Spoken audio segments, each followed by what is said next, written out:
من اول الاسانسير اللي بنطلع فيه للدور الاول والتاني لحد الكاتل اللي بتعمل فيه كوبايه الشاي بعد الغداء، كلها حاجات بقت جزء من يومنا. بس يا ترى انه الاحسن حياتنا دلوقتي واحنا حوالينا كل التسهيلات دي، ولا حياتنا زمان؟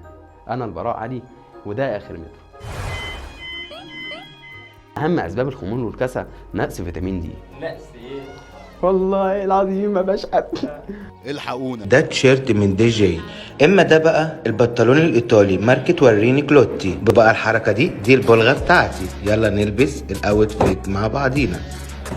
هوبا، واحدة يمين، حتة استعراض. ايوه يلا نروح بقى ستاربكس نشقط زبون. تخيل كده معايا من غير الالعاب الاونلاين، فتنزل تلعب كوره في الشارع او تركب عجل او حتى تلعب مع عيال الجيران. او تخيلي لو مفيش شي ان ونون وغيرهم، كان زمانك دلوقتي بتنزلي مع صاحبتك تقيسوا وتختاروا وتتمشوا وتاكلوا كمان ايس كريم. برغم ان اصحاب المواقع دي بيسوقوا لنفسهم بميزه الشراء وانت قاعد على الكنبه، لكن ده من وجهه نظري بيخلينا نفقد حاجات كتيره في يومنا.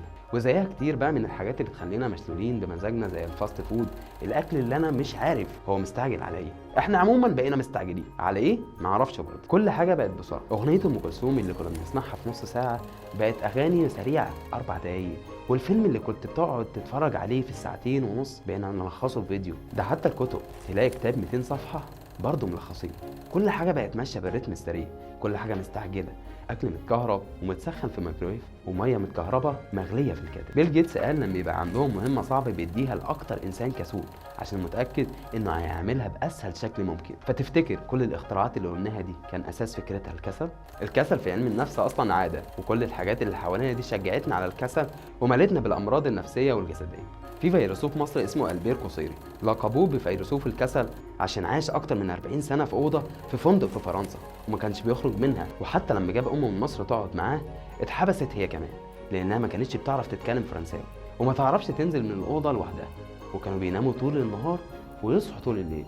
بما اننا جبنا سيره الليل والنهار، فمن اهم اسباب الخمول والكسل نقص فيتامين د، واللي مصدره الشمس، اللي برضه ما بقيناش بنشوفها بسبب ان كل حاجه بقت تتعمل اونلاين. قول لنا حابب حياتنا دلوقتي ولا شايف ان التكنولوجيا خلتنا مشلولين؟ استنونا دايما في اخر متر. قول لنا حابب تعرف ايه عن حياتنا؟ نقس ايه يا استاذه؟ استاذه والله مع خلاص النهارده كده احنا هنخلص هنا ونجي.